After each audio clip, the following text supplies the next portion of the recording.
And we're just connecting, just connecting. There we go.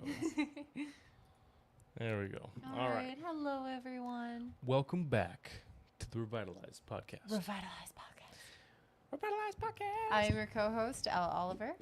I'm your other co-host, Justin no, you're Oliver. supposed to be the host, and I'm the co-host. Since when? Since always. Right? You disagree? Okay. Okay. Anyways, Okay. So first of all, thank you guys again for tuning in to our live podcast. We love doing these episodes as part of our Revitalize Our World project, which is to reach more people and to educate them on true natural health, because we believe health is a human right. Absolutely. Absolutely. Yeah. Absolutely. So today we are answering your questions on mental health because mental health. The because health of your mental. Yes, absolutely. I think I said the exact thing last week. Probably, honestly. That's because the possible. last episode we did, we were talking about mental health and especially its relation to physical health, right? It's very important. So if that's something that piques your interest, that topic, we encourage you to go check it out. And today we're going over the Q&A of it. We're going over all y'all questions. Well, all the questions. 3 of your questions. 3 of your questions, yes. Because we're trying a new format. We're making the episodes a little bit shorter. I think you said this the last time. I did say it last time. Yeah. But for anybody who missed it last week, we're making the episodes a little bit shorter. A little bit shorter And more in so, depth. yeah, exactly. So we're just going to go a little bit more hyper-focused on like 1 or 2 or 3 main things. All right. Not 30 main things. Yeah, that might be a little bit much, you know? That was a bit 30 much. would be a lot. Okay. All right. Why don't we get into it then? Okay, what's the first question? Our first question, ladies and gents, is how do I deal with anxiety or depression when therapy isn't available? That's a good question. It is a very good question. And a lot of people, they may have a bad taste in their mouth over therapy as well. For sure. Yeah. So there's a lot of different reasons why therapy, may not be available to someone. It may not be necessarily just a financial situation. It could be a lot of different things. But this is a very, very good question. Why don't you start off? Well, I'd say first of all, whether somebody has access to, and granted, I'm not the biggest fan of therapy either. I do believe that wise counsel, super, super important. I don't think that in my life personally, I've seen many people, if any, really get genuine help through the standard idea of therapy, psychiatrics, those sorts of things. So whether somebody has that or not, it doesn't change the fact that our own health, whether that's your mental health, your physical health, your financial health, the health of your marriage, the health of your relationship with your kids, whatever, our health in general is always our personal responsibility, even if you have help or if you have no help. So I think we have to establish that baseline just to make sure we're all on the same page here. But aside from that, everybody, whether you have a paid therapist or not, has access to help. And that's also something that I think a lot of people really get confused on, is because it's like, oh, well, because I can't do it this way, then I can't do it. And they get into the whole like perfectionist trap, or they get locked into their idea of what it should be. And then they close their mind to other possible options, So first of all, it's just keeping that hope that there is help alive. That's just always going to be super, super important. And not using, some kind of excuse or a lack of what you think you need as a way to justify why you're stuck or why you can't move forward. Because if we start to get into that whole headspace, then it's not just dealing with a depression issue or an anxiety issue. It's dealing with a self-sabotage issue, and that's just makes it a totally different animal. So, first of all, you have to acknowledge that no matter what, whether you have 100 people that are dedicated to nothing else in life besides making you happy, or you have absolutely nobody that you can trust or depend on for real, genuine love, it's still your responsibility either way. Yeah. And you always have help. It just might not be in the exact way that you think that it's coming. So first of all, when it comes to actually developing as a person, actually getting some help, some wise counsel, the number one thing is there's got to be wisdom there. A lot of folks listen to counsel that's not so wise, and that's a real big problem. And so if you're looking for counsel, if you go based on some common sense principles, you first want to look for people that have answers and accomplishments in the area that you want help in. Yeah. So if you're going to go talk to somebody who's really sad and depressed about dealing with your depression, the chances of them giving you really good advice are pretty low because they haven't been able to fix that problem for themselves yet. So what makes you think they could help you? If you go to somebody who's been divorced 16 times and try to ask for marriage advice, you might learn a lot about what not to do, but you're probably not going to learn that much about what you should do to make sure that your marriage doesn't end poorly. If you want to manage your stock portfolio, you might not want to go to the homeless guy down the street. I'm sure he's great in many other areas, but managing money is probably not his strong suit. So the first place you want to go to, if you don't know somebody, if you don't have that already in your pocket, okay, this is my guy, this is my girl, this is my support system. Look for folks that have accomplished what you want. If you want to get healthier, go talk to the healthiest people you know. If you want to get happier, go talk to the happiest people that you know. If you want to beat depressive thoughts, suicidal thoughts, if you want to get your mind in a happier, healthier place, go talk to people who've overcome that kind of stuff and ask what they did. See what advice they can give you. And if you do that enough, eventually you'll find people that are proven in that their advice works because they've accomplished it and they're also trustworthy.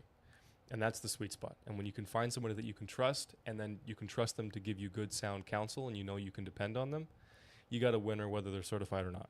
Absolutely. Whether they're just your friend or they're your mom or they're your coworker or your boss or somebody you met at a coffee shop. You just have to make sure that the wisdom is there and that the trust is there. And if you got those two things, you can get a lot of help real quick. Absolutely. And sometimes it can take time to really get to know that person too. Yeah, for sure. Right? To verify all these sorts of things. Mm-hmm. But I think accountability is honestly one of the most beautiful, empowering things in all of existence. Like, honestly, it's actually such a beautiful thing. And it can be very bittersweet, but the reality is, just like Justin was saying, if you don't take the leadership role in your life, you will never be the decision maker in your life. You will never be the one that can actually make a difference in your life. If you don't, make the decisions that you need to make. And if you keep putting it on someone else, oh, I'm this way because this person did this to me, or that person did this to me, this man or this woman or whatever, you're always going to be a victim and you're not going to be a victor. Exactly. Right? And you want to be a victor in your life. All of us do. Okay? So, there's that. And also, even if your name isn't Victor. Yeah, absolutely. Or Victoria, the female version. Anyways. Yeah. But, another aspect to this question as well is to keep in mind that your brain is an organ that learns. Mm-hmm. So in the spirit of being very strategic, right, keeping in mind that your body is a machine, right, and your mental health can be so greatly impacted by your environment, meaning your actual brain, your body, right, prioritizing your health and putting yourselves in scenarios, even in what you consume, meaning what you listen to, what you watch, who you're around, different things like this, that are actually going to create a positive outlook, right? Like, are you doing things... Wait, were you staring at Max laughing or something? Oh, no, anyways. I'm staring at you. Oh, thank you. Anyways, are you doing things... Are you doing things that are actually going to create a positive outlook, on life and that are actually going to make you feel good? Are you doing things that are stimulating and making you sympathetic to the past, sympathetic to the hardships you've been through, sympathetic to, the horrible things going on in the world?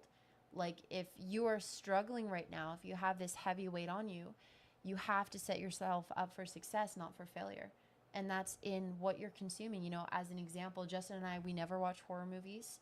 We don't watch entertainment that's like super sad or depressing or anything like this. We don't watch anything that's... I'm not sitting there listening to music, talking about being unloyal to your women. Yeah, and carrying all these weapons and drugs and blah, blah, blah, blah, blah. Like, I don't care. how good the beat is or how catchy it is or how pumped up you may get under some weight at the gym. Yeah, and I'm not listening to like, oh, how oh, I should be an independent woman and men ain't this and men ain't that. I'm not watching that kind of, Love Island Exactly. stuff, It's just right? not Like, worth it to put that kind of time. junk in your head. Yeah.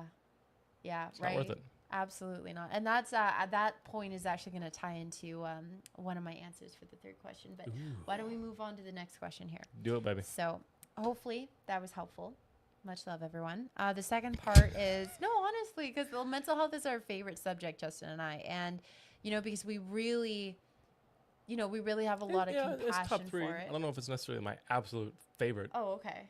It's my favorite because at the end of the day, how a person's heart is doing is what's more important than how their gut is doing, babe. So I don't know. Yeah, I don't there. know. I don't know why something else would be more important, but that's okay. That's okay. Anyways, so question Let's try number 2. keeping the mic on the desk, please. Thank you. Number 2, how do I stop negative thoughts or intrusive thinking? So this is a very good question, and it's very, very responsible to take this into account. Again, with the accountability, something that's going to truly, truly help you to be free.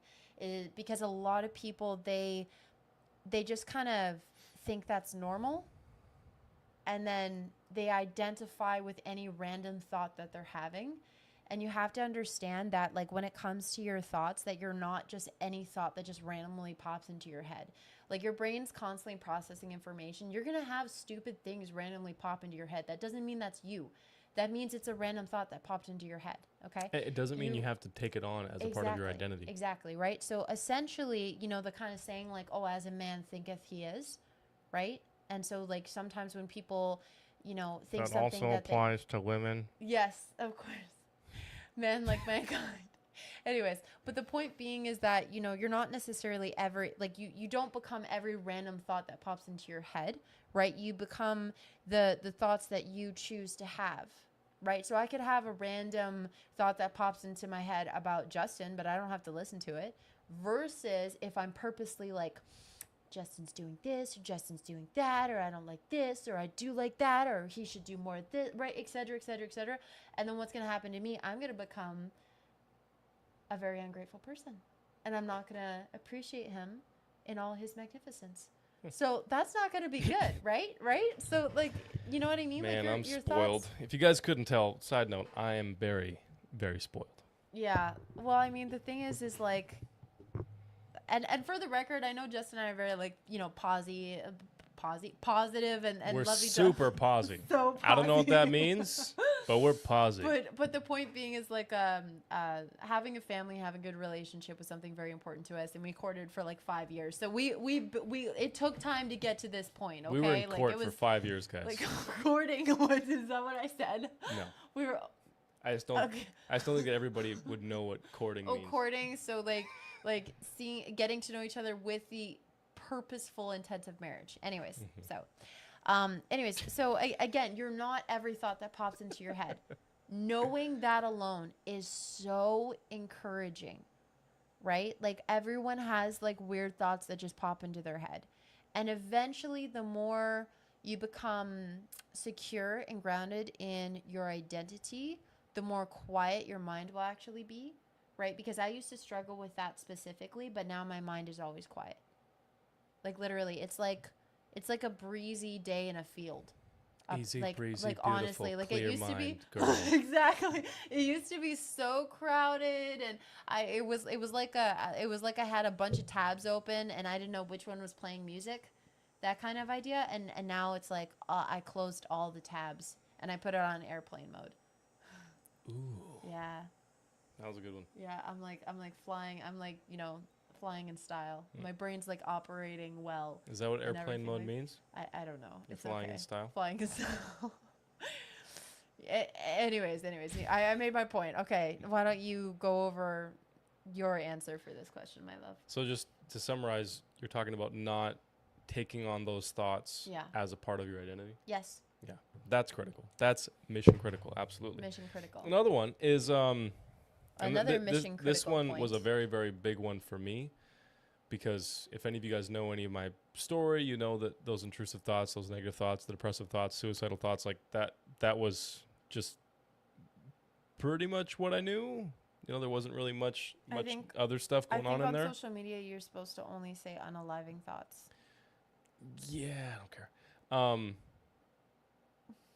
So much of that was because there was just this empty space in my day, every day, all day long. I wasn't purposefully surrounding myself with anything positive. I was just letting whatever is going to happen, going with the flow, going around negative people, watching negative stuff, listening to negative stuff. And when that's what you're around, that's what's going to come out. Like whatever you put in is what comes out. Yeah. And so if you're really, really struggling with negativity, if you're really struggling with being pessimistic, if you're really struggling with gratitude, with taking your life into your own hands, thinking that you even can, having hope or any confidence in what you're capable of or what you can do, or breaking the bad habits, breaking the cycles that you feel like have kept you trapped forever. If that's something that you're struggling with, one of the big things for me, and this is something that we teach to any client that comes in the academy by far, changing your environment is so powerful, because it doesn't really matter who anybody is or how much willpower you may or may not have. If somebody spends 24 hours a day in a house where they're doing lots and lots and lots of drugs, it's just a matter of time before you also start doing drugs. And at the same time, if you take the same person and you put them in a house where they're like a loving Christian family, it's not going to be long before they start reading the Bible. Like it's just whatever you surround yourself with, you adapt to. That's one of the amazing things that our brain is just so good at. It's taking information that we give it, whether that's sounds or feelings or experiences or whatever, and adapting to it and then finding more of it. So if you're somebody who is naturally optimistic, you're training your brain to look for more things to be optimistic about. And if you're naturally pessimistic or negative, you're training your brain to look for negative things, to look for things to be pessimistic about. And so if you're struggling with that, then changing your environment is one of the most powerful things you can do. Stop going around your friends that do nothing but complain. Stop going into the gossip circles. Stop going online and chatting about negative crap on Twitter. Stop it. Or X, whatever we're supposed to call it now these days. I don't. I forgot about that. It's Twitter. I don't care. I'm okay with it being X, honestly. I think we should just move with the times, you know? No, not if the times are dumb. And so looking for different ways to surround yourself with positivity, and almost like making it your full-time job.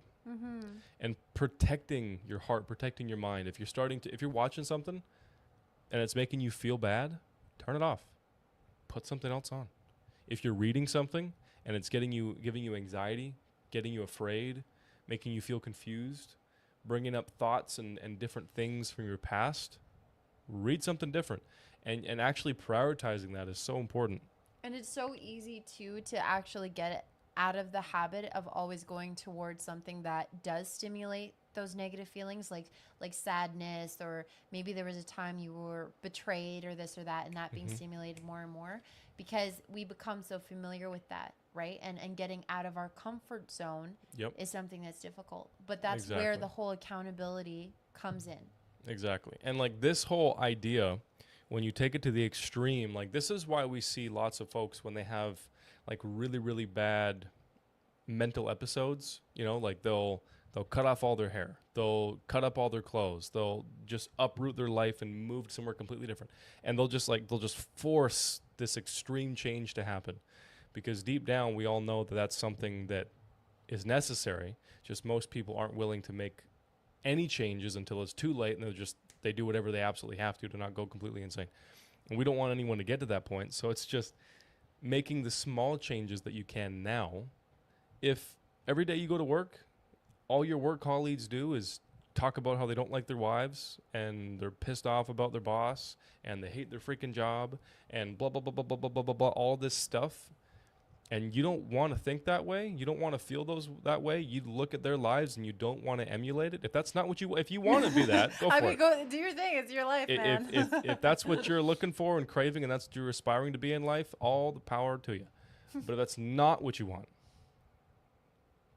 don't surround yourself with it. Nope. And it sounds really simple because it is, but it doesn't make it easy. You No, know, it if doesn't. there's a lot of folks that we have in the academy or that we have in our circles, and you know, they got a negative spouse, they got negative parents, they got really negative friends. They're in a work environment that just drives them up the wall, and they can't immediately change it. It's just they're not in that position, you know. And if you're there, you know, that's okay. You do what you can do. You start from there, and then you take it one step at a time, and you go to the next thing, and the next thing, and the next thing, and you know, maybe it's you limiting some time with your negative friends for once in a while. And sorry guys, I can't be around you. I watched a podcast the other day, and you're just exactly. like Justin said. You're just too Justin and negative. Al said you're too negative. You're I too can't negative, go I'm out. not gonna hang out with you. I'm sorry. Exactly. Okay. You know, Like, and yeah. you start with what you can, but the key point here is to change your environment. Your environment is the people you're around, the things you're listening to, the things you're watching, the energy and the feelings that you surround yourself with. You know, what you're eating, what you're doing with your time. Exactly. You know, a lot of the time people get washed up on the feeling side of things, the emotional side of things, and either think that it's super, super hippy dippy and they're not into that kind of thing, and so they just kind of disregard it all the way. Or they think it's super hippy dippy and they're super into that kind of thing, and they think that it's all there is to it. And there's like these extremes on both ends. But how people feel and the energy that they put off is a very real thing. It has nothing to do with your vibe or your aura or your chakras or whatever else anybody wants to talk about. It's a real phenomenon. We know that because if you walk into a room and somebody gets really, really angry, they might not look at you, they might not say anything to you, but you just feel the anger in the room. You can feel the tone, the vibe, the energy is different. That's because there's actual electricity that's affecting how that room feels, and you're picking up on that because that's one of the ways that our body works. It works electrically.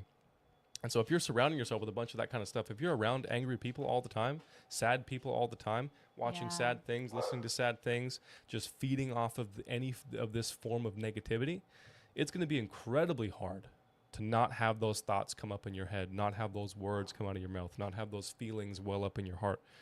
And so just being aware of that and actively looking to avoid it when you can and replace negativity with something that's real and positive and actually does something good for your life, that's a great thing. And again, you know, sometimes you'll hear people online, you'll hear us, and we'll say something that seems really simple, right? Oh, set yourself up for success, not for failure. And maybe you didn't address it correctly, right? But if you're not doing it, then that means you don't actually understand it yet. And you're saying that it's simple, but you actually, and I'm saying this from experience, but you actually essentially fail to comprehend the depth of its importance and the depth of the value it can have in your life, because people do what they want. Exactly. Right? It's like the difference between hearing and listening. Yeah. You know somebody is or listening. Or telling and teaching. Exactly. You know somebody is listening when their thinking changes, and you know their thinking changes when their behavior changes. So if I just tell somebody, hey, you should eat more vegetables. Vegetables are good for you. And they say, oh, yeah, I know. Thanks, sure, pal. Cool. And then they Thanks don't eat any more vegetables. Mm-hmm. They didn't actually know. Yeah. They just responded to what they heard me say, but they didn't listen. And so if you're not seeing your behavior change, then that just tells you that there's more learning to do in that area. Yeah. And we all have more learning to do. All right, so let's wrap up with the last question. So again, right, like setting yourself up for success, not for failure. And you have to be very strategic with that. So this last question is a little bit vague, but it's going over, but the question is, what mental illness do I have? So again, a little vague, but we'll touch on that to the best that we can. So one of the things I wanted to go over with that is how pointing out that the most common mental illness, in my opinion, is really having a mind that's very overcrowded, right? One that's very noisy. And you're always having like thoughts or opinions, sound bites, like all these different elements constantly playing, like all the time. It's the loud head. And it makes things difficult to focus, right? To focus on what you want to focus on. It pulls you in different directions. It can make you double-minded. So meaning you are indecisive, and you may not stand your ground. You're not sure what you believe or what you don't believe. You're easily, you're more impressionable, right? Like you don't feel grounded because you have going on up here, right? Like there's just loudness and so many different like words and stuff going on, different thoughts, different thinking. And so I think that is one of the most common things that people deal with. And that makes them try to find a label in a desire to get back into control.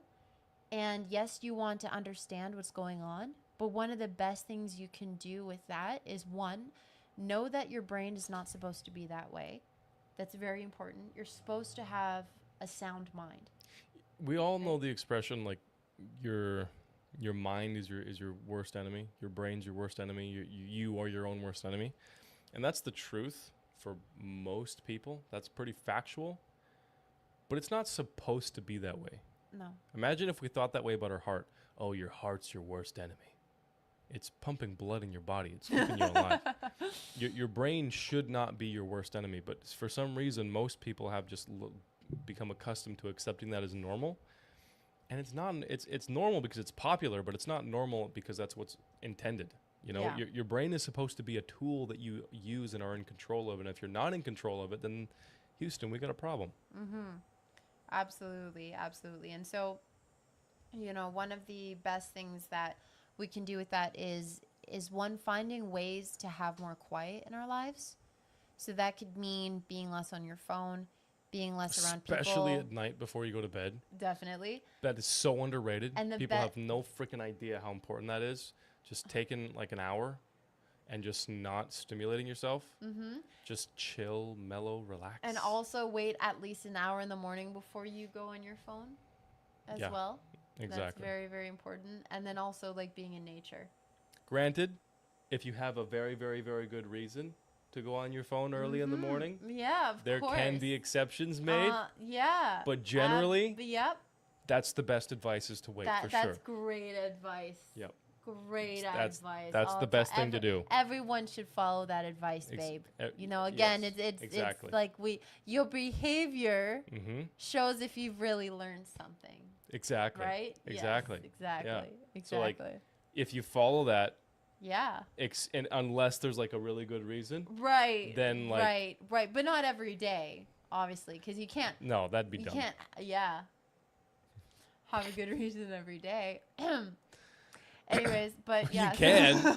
You can for sure. Like an emergency. You're doing important stuff. Yeah, like an emergency, like a life or death situation. That's a bit extreme. Well, I mean,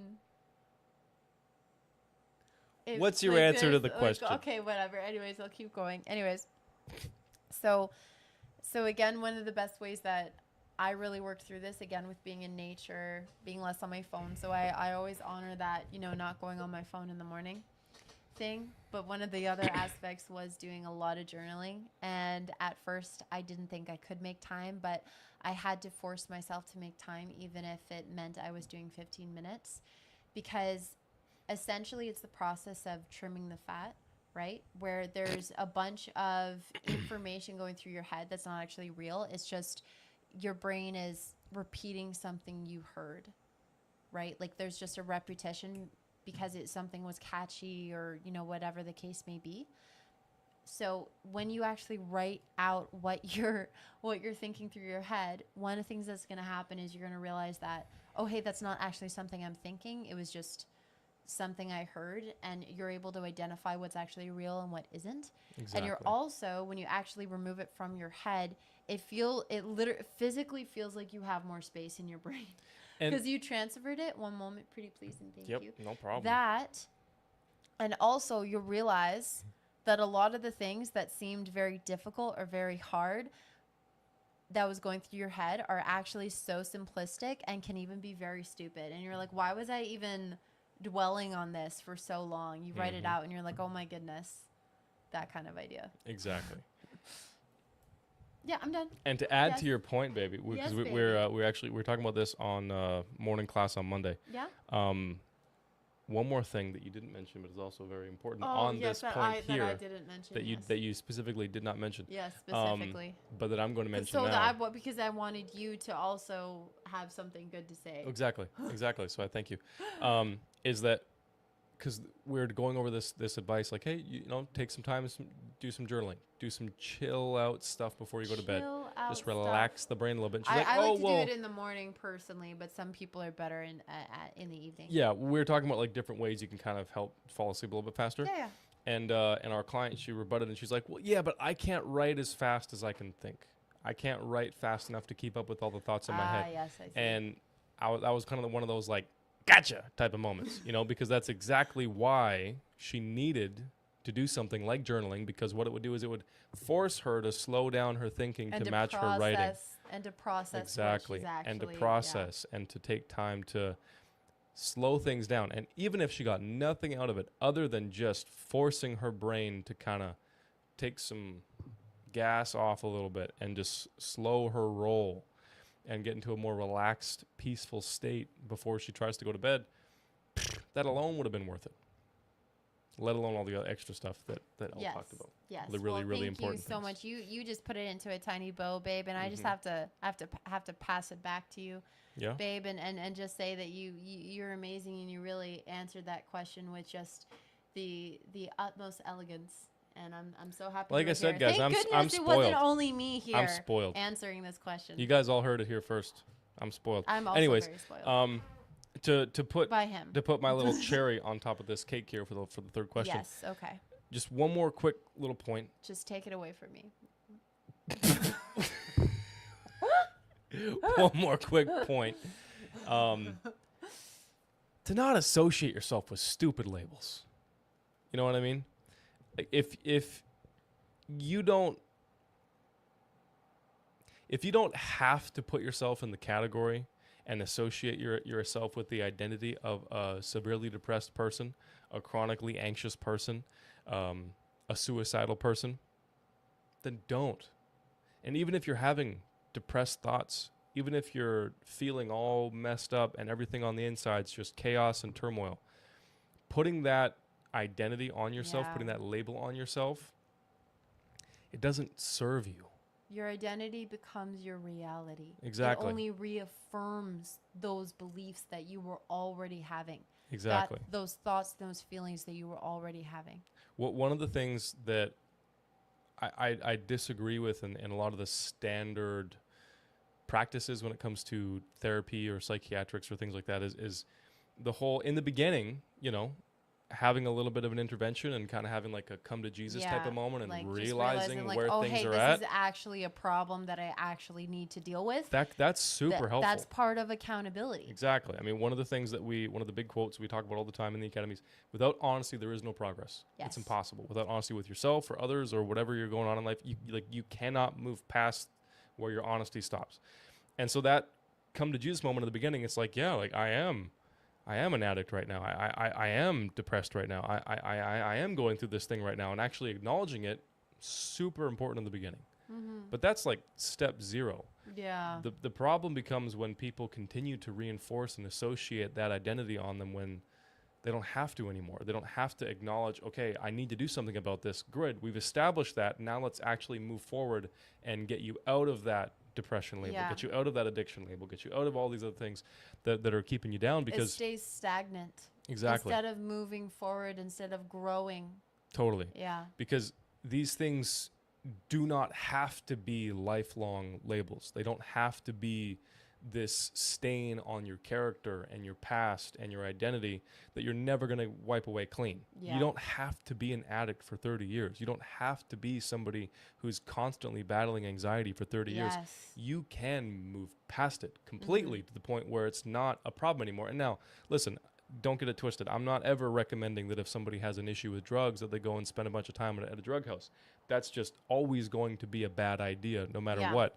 And if somebody's more prone to feeling negative, to being more emotional, to getting attracted to the dramatic, sad type of stuff, like never surround yourself with those people, whether or not, like there is no like, oh, well, I'm past this now, and so I'm strong enough to tempt myself and put myself in this dumb spot where I'm going to have all these, exactly, like where I'm going to have all these problems. Our hearts and our minds are too impressionable, you guys. Totally. Like honestly, you could take like the best person ever and put them in a really, really bad environment, and it's just like they're gonna change. Exactly. Like so that's never gonna change, and the common sense is never gonna have to go away. But at the same time, putting this label on yourself, it's like, oh, I'm a depressed person. This is the way that it is. That doesn't help you. Yeah. That doesn't do anything to actually fix the problem. Yeah. And now, unless you want to be depressed, if that's something that you're into, again, all the power to you. But we're talking to folks that don't want to stay stuck in that spot. You don't write yourself off. Don't write off your future. Don't write off, a future relationship, right? It's like Exactly. It's like when people say like, "Oh, all men are this or all women are this." Yep. Right? Like you are not giving opportunity for the right person to come in your life. You are not giving opportunity for yourself to get better by doing that. There could be somebody listening right now, and we're just here to tell you, you don't got to be stuck on those depression medication forever. Like, you don't have to take them forever if you're not depressed. You don't have to take the pain medication if the pain goes away. You don't have to stay addicted to the marijuana and the alcohol and the therapy sessions if the trauma is healed. And essentially, guys, just to wrap this up, right, is many people have changed their circumstances in life. People. Right? Their relationships, their finances, the situation with their mental health, totally improving it. So many people have done that. Why not you? Exactly. Set yourself up for success, not for failure, and don't give up hope. 100%. And don't identify with things that you don't want to become like, right? Thoughts you don't want to become like, people you don't want to become like, and labels you don't want to become like. Because what's the point? What good does it do you? Set yourself up for success. Exactly. Be strategic. Well, hopefully some of these answers were helpful. A little bit of it was kind of off the cuff. So I hope that it was organized and articulated and clear enough for you. Communicated properly. And hopefully we did a good job. If we did, do us a big, ginormous, humongous favor. Like, subscribe, follow, all those things. Lets us know that you guys like what we're doing, and it lets other people know that they might also like what we're doing. And it lets all these platforms on the internet know that you want to see more of this kind of stuff. So next time we do an episode, if this helped you in some way, share it with somebody else you think it'll help. That's probably the best way you can support the show, support the podcast, support the channel, support all these other things. And again, just, thank you guys for your time. Thank you all for being here. We appreciate getting to spend this time together. Hopefully this stuff that we're sharing with you guys is helpful. These are just things that has helped us, things that we believe, things that we've learned, things that we've had to overcome that has made our lives better. And so we want to pass that on. Things that have helped our clients. And, it's just we believe in better. Exactly. So thank you all for your time. Thank you all for watching. Thank you for liking, for subscribing, for being just such awesome people. Absolutely. And thank you again to all our donors too. Exactly. If you have more questions on this topic, comment them down below. If you have ideas for what we should talk about next, comment those down below. If there's something that you think we could do better, comment that down below, because we're always open for some constructive criticism. Absolutely. Thank you guys so much. And have a great night, everybody. Night. See you next week. See you guys. Bye.